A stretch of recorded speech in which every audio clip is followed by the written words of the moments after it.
Hello students, आज के video में मैं आपको एक्सप्लेन करूंगा दैट इज चैप्टर 11 का न्यूमेरिकल क्वेश्चन। आज का वीडियो पार्ट नंबर 3 है। हम लोग क्लास 9 साइंस का चैप्टर 11 कर रहे थे that is work and energy. इसके पिछले वीडियो में मैंने आप लोग को पार्ट 1 और पार्ट 2 में न्यूमेरिकल क्वेश्चन जो कि एनसीईआरटी बुक में चैप्टर 11 का जितना भी था वो सारा एक्सप्लेन कर दिया। ठीक है, तो अगर आपको इस चैप्टर का न्यूमेरिकल क्वेश्चन अच्छे से सीखना है तो आप लोग उसको मेरे YouTube चैनल में जाके उसको देख सकते हो। ठीक है, इसी के साथ साथ अभी तक मैंने आप लोग को क्लास 9 साइंस का chapter 1, chapter 2, chapter 3, chapter 8, chapter 9, chapter 10 और चैप्टर 11 और चैप्टर 12 इन सभी चैप्टर का जितना भी टॉपिक था हर एक टॉपिक मैंने आप लोग को डिटेल में एक्सप्लेन कर दिया।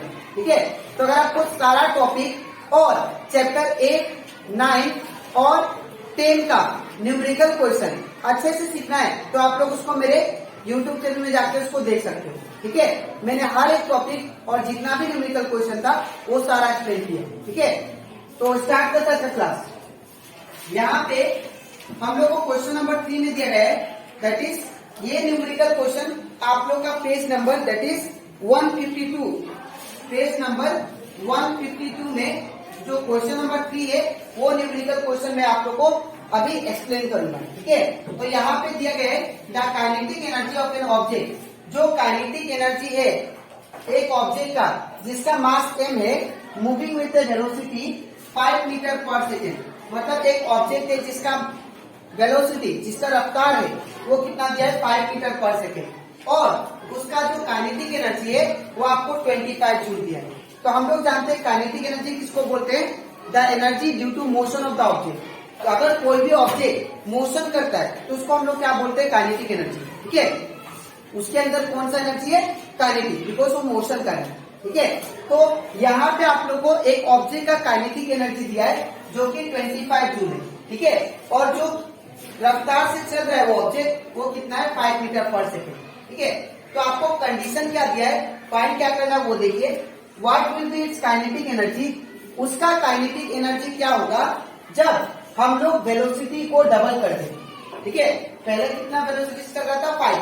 ठीक है, तो काइनेटिक एनर्जी था, वेलोसिटी कितना था 20, वेलोसिटी था 5, तो काइनेटिक एनर्जी कितना है आया उसका 25 जूल आपको गिवन है। ठीक है, तो अगर मैं वेलोसिटी को डबल कर दूं 5 से 10 कर दूं तो काइनेटिक एनर्जी कितना, ये आपसे पूछना है।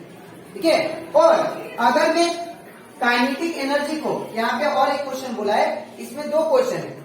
What will be it's kinetic energy when its velocity increase 3 times. मतलब अगर मैं 3 टाइम्स इंक्रीज कर दूं वेलोसिटी को, मतलब ये डबल है ट्रिपल कर दूं दैट इज 15 कर दूं, 15 मीटर पर सेकेंड कर दूं तो उसका काइनेटिक एनर्जी कितना वो आपको फाइंड करना है। ठीक है, तो हमें 2 चीज फाइंड करना है। यहाँ पे पहला कि अगर मैं वेलोसिटी को डबल कर देता हूं तो काइनेटिक एनर्जी कितना होगा, और दूसरा अगर मैं वेलोसिटी को 3 टाइम्स कर देता हूं, ठीक है, या ट्रिपल कर देता हूं तो काइनेटिक एनर्जी कितना है वो फाइंड करना है। ठीक है, तो स्टार्ट करते हैं। तो सबसे पहले हम लोग क्या करेंगे, यहाँ पे हम लोग मास का वैल्यू निकालेंगे। ठीक है, तो सबसे पहले हम लोग गिवन क्या दिया है, गिवन काइनेटिक एनर्जी ई के। काइनेटिक एनर्जी को हम लोग ई के से डिनोट करते हैं। ठीक है, तो ई के इक्वल टू कितना दिया है 25 जूल, और वेलोसिटी कितना दिया है v इक्वल टू, वेलोसिटी को हम लोग v से डिनोट करते हैं तो ये कितना दिया 5 मीटर पर सेकेंड। ठीक है, और यहाँ पे आपको मास फाइंड करना है। ठीक है, यहाँ पे हम लोग मास निकाल लेंगे यहाँ से, तो हम लोग जानते हैं we know that that is kinetic energy E के इक्वल टू हाफ mv²। ये फॉर्मूला होता है काइनेटिक एनर्जी का। ठीक है, तो यहाँ पे ई के का वैल्यू कितना है 25, तो यहाँ पे क्या होगा 25 equal to 1/2 same into mass का वैल्यू आपको प्रोवाइडेड नहीं है, मास का वैल्यू आपको फाइंड करना है। ठीक है, तो m इनटू v का वैल्यू, v मतलब वेलोसिटी कितना दिया है 5 मीटर, तो 5 का यहाँ पे स्क्वायर है तो स्क्वायर दे देंगे। अब यहाँ पे अब मैं क्या करूंगा, ये जो 2 राइट साइड में है इसको लेफ्ट साइड में लेके आऊंगा, तो डिवाइड में है, इससे जान से क्या होगा मल्टीप्लाई, तो 25 इंटू क्या होगा 2 इज इक्वल टू इधर कितना होगा m इंटू 5 का स्क्वायर कितना 25। ठीक है ना, अब अब इसके बाद मैं यहाँ पे करता हूँ, इसके बाद कंटिन्यू यहाँ पे।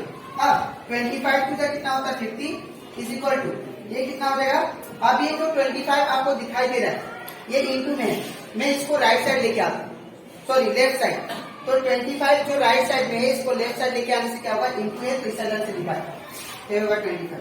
ठीक है, तो इस साइड क्या बचा हमारा, राइट साइड क्या बचा, दैट इज ओनली m, यहाँ पे है। अब 25 कितना जा 50 होता है, दैट इज 2 जा। ठीक है, तो 25 2 जा 50, तो मास का वैल्यू कितना आया, दैट इज 2 kg। तो ये आपका मास का वैल्यू आता है। ठीक है, अब हम लोग कंडीशन फाइंड करते हैं जब काइनेटिक एनर्जी, हम लोग काइनेटिक एनर्जी फाइंड करेंगे when the velocity is double. ठीक है, तो when velocity is double, kinetic energy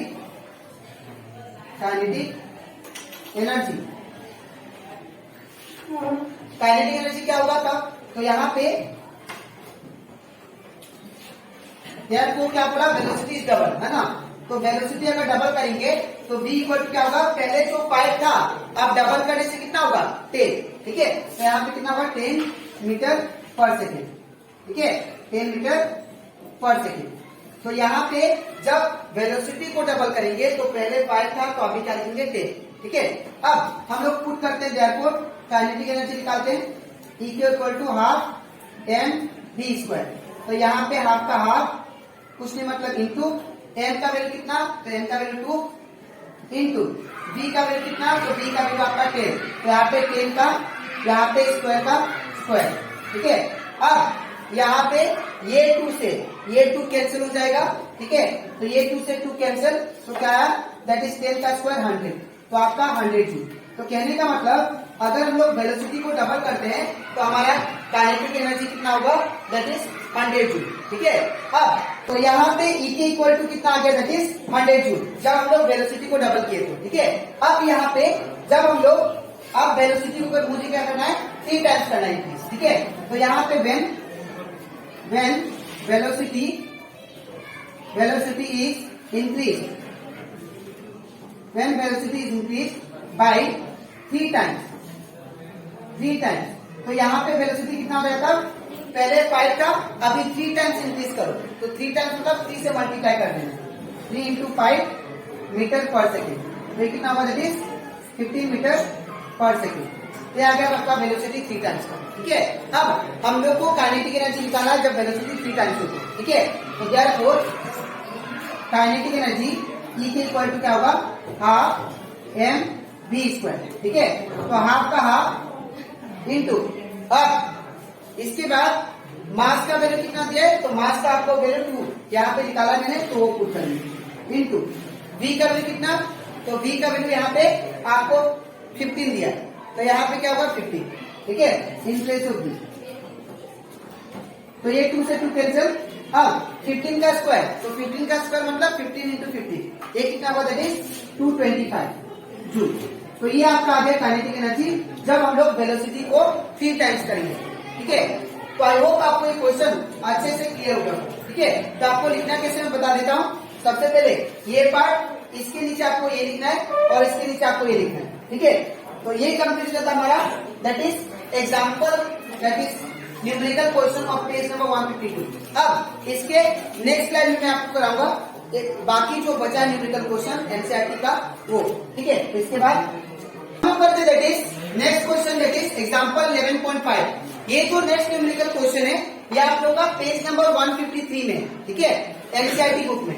इसमें क्या बोला है, ध्यान से देखिए, find the energy possessed by an object of mass 10 kg। यहाँ पे हम लोग को energy, that is energy find करना है एक ऑब्जेक्ट का जिसका मास कितना दिया आपको 10 kg, when it is at a height of 6 metre.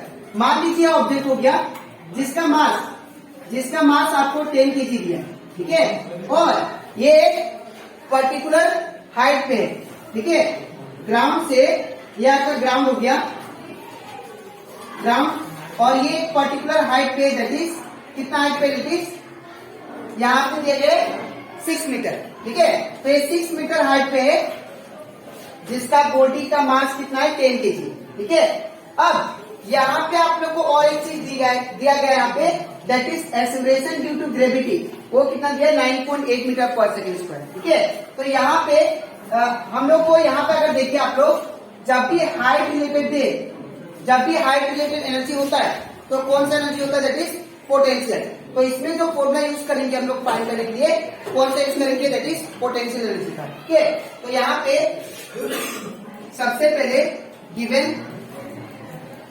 हम लोगों को क्या दिया है, मास कितना, 10 kg। तो यहाँ पे क्या लिखेंगे, m equal to 10 kg। Next हम लोग क्या दिया है, हाइट कितना, 6 मीटर। ठीक है, अब हम लोग को फाइंड क्या करना है, दैट इज एनर्जी। कौन सा एनर्जी, आप लोग को पहले बताया मैंने, जब भी हाइट रिलेटेड एनर्जी होगा तो आपको पोटेंशियल एनर्जी फाइंड करना है, याद रखिए। ठीक है, तो यहाँ पे आपको potential energy equal to find करना है। ठीक है, तो यहाँ पे पोटेंशियल एनर्जी का फॉर्मूला क्या होता है, that is we know that EP is equal to होता है mgh। ठीक है, ये होता है आपका पोटेंशियल एनर्जी का फॉर्मूला। ठीक है, तो यहाँ पे ईपी इक्वल टू क्या होगा, मास कितना दिया आप लोग को, 10, तो यहाँ पे 10 इंटू जी का वैल्यू आप लोग को गिवन है कितना, 9.8, ये आपको यूज करना है। ठीक है, 9.8 इंटू हाइट कितना है, 6, तो यहाँ पे 6, इसके बाद 10 का 10 इंटू, अब इसको पॉइंट से हटाएंगे हम लोग, 9.8 को जब पॉइंट से हटाएंगे तो यहाँ पे कितना आएगा, 98/10, बिकॉज एक डिजिट का पीछे से एक डिजिट के बाद पॉइंट था, इसीलिए 10 आया। ठीक है, इंटू 6, अब ये 10 से 10 कैंसल, तो कितना आएगा, दैट इज 98 इंटू 6। ठीक है, अब 98 इंटू 6 से जब 48, 8 4 एंड हाइट 88 जूल। ये आपका क्या आ गया, दैट इज पोटेंशियल एनर्जी। ठीक है, तो ये हो गया आपका कंप्लीट एग्जांपल 11.5। ठीक है, तो यहाँ पे हम लोग आज के वीडियो में मैंने आप लोग को पार्ट 3 में मैंने दो न्यूमेरिकल क्वेश्चन कराया, दैट इज एक पेज नंबर दैट इज 152 से और एक पेज नंबर 153 से। ठीक है, तो आई होप आपको ये भी न्यूमेरिकल क्वेश्चन अच्छे से क्लियर हो गया। ठीक है, अब इसके नेक्स्ट वीडियो में मैं आप लोग एक्सप्लेन करूंगा, दैट इज बाकी जो एनसीईआरटी में चैप्टर 11 का न्यूमेरिकल क्वेश्चन बचा है वो सारा। ठीक है, तो आज के लिए इतना ही, मिलते हैं नेक्स्ट वीडियो में।